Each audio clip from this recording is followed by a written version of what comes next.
Hello friends, welcome back to our channel. So आज हम इस वीडियो में बात करेंगे इंडियन ऑयल कॉर्पोरेशन के बारे में। इंडियन ऑयल हमने पहले भी इसकी चाल पकड़ी थी और एकदम लास्ट जो वीडियो बनाई थी आई थिंक 3 हफ्ते 4 हफ्ते पहले ही बनाई थी। और 124 रुपये के आसपास ये जब कैंडल बनी थी, ये वाली जो कैंडल बनी थी ग्रीन वाली, इस पे हमने ये पकड़ा था और हमने बताया भी था कि अगर ये 124 के आसपास पहुंच चुका है और अब इसमें नेक्स्ट जर्नी जो है बड़ी ज़बरदस्त होने वाली है। तो आपने ज़रूर देखी होगी वीडियो, अगर नहीं देखी है तो आप वो जाके देख सकते हैं। और उसमें हमने बहुत क्लियरली लेवल्स बताए थे, वो लेवल्स भी बहुत अच्छे से अप्रोच कर रहे हैं। और वो जो वीडियो थी उसमें बहुत अच्छा कन्विक्शन था और मैंने एक डिस्क्लेमर भी दिया था कि इसमें मैं अपने पोजीशन बनी हुई है मेरी 120 रुपये पर मैंने आईओसी लिया हुआ है और इसमें मैंने काफ़ी डिविडेंड भी लिया हुआ है।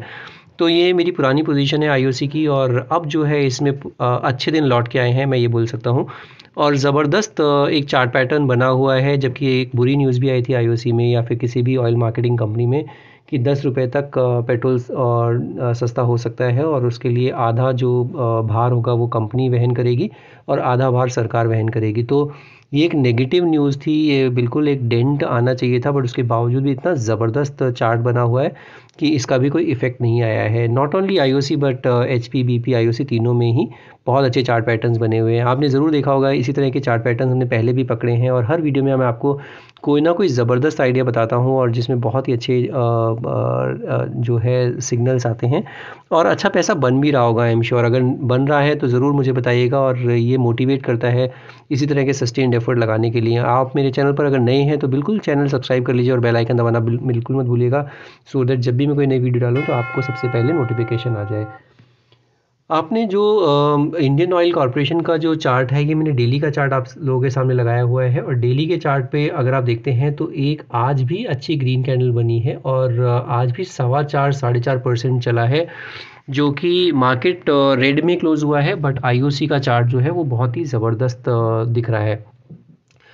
तो अभी क्या करें? अगर आपने पोजीशन बना रखी है तो बिल्कुल बने रहिएगा, बिल्कुल जल्दबाजी नहीं करनी है इस पर्टिकुलर चार्ट में भी। और इसमें जो स्टॉप लॉस लगाना है आपको, अब स्टॉप लॉस 130 का लगाना है और अगर आप लॉन्ग टर्म बने हुए तो 120 का। 130 इसका 20 डेमा है और 120 इसका 50 डेमा है, तो दोनों ही लेवल बिल्कुल बढ़िया लग रहे हैं। अभी अगर पोजीशन है तो बने रहना है, बट अगर नई पोजीशन लेने के बारे में सोच रहे हैं तो थोड़ा सा लेट हो गए हैं। अगर ये थोड़ा रिट्रेस होता है 130-33 के आसपास, तब इसमें पोजीशन नई एंट्री बन सकती है और फिर 130 का स्टॉप लॉस लगा सकते हैं from trading point of view से।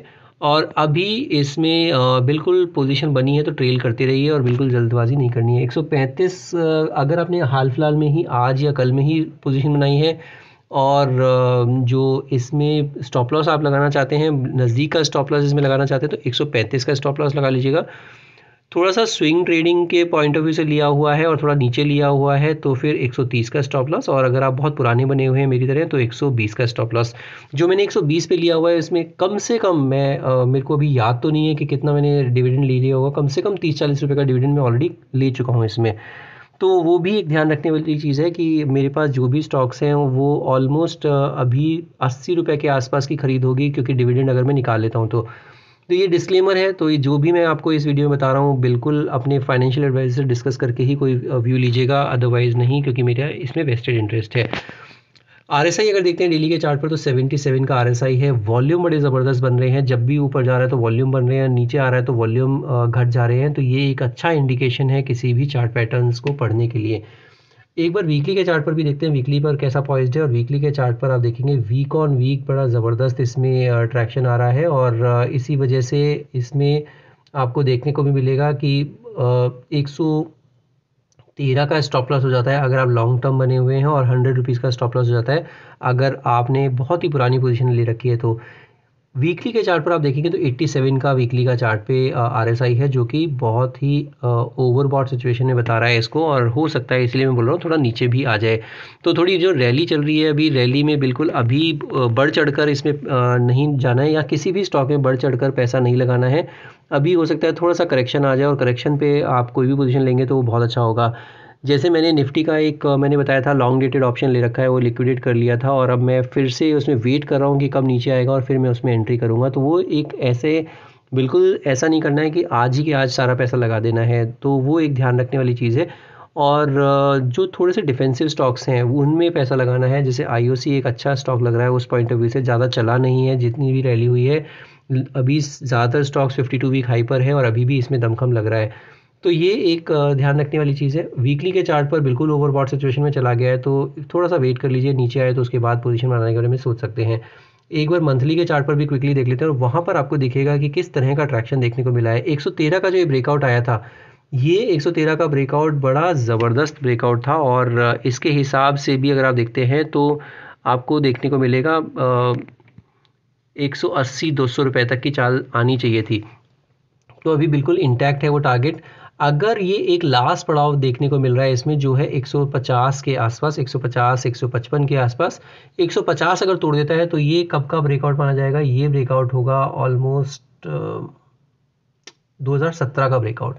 तो अगर 150 54 तोड़ देता है, 154 अगर तोड़ के ऊपर निकल जाता है तो ये 2017 का ब्रेकआउट होगा। तो कितने साल निकाल दिए इसने? ऑलमोस्ट 7-6 साल, 6.5 साल निकाल दिए।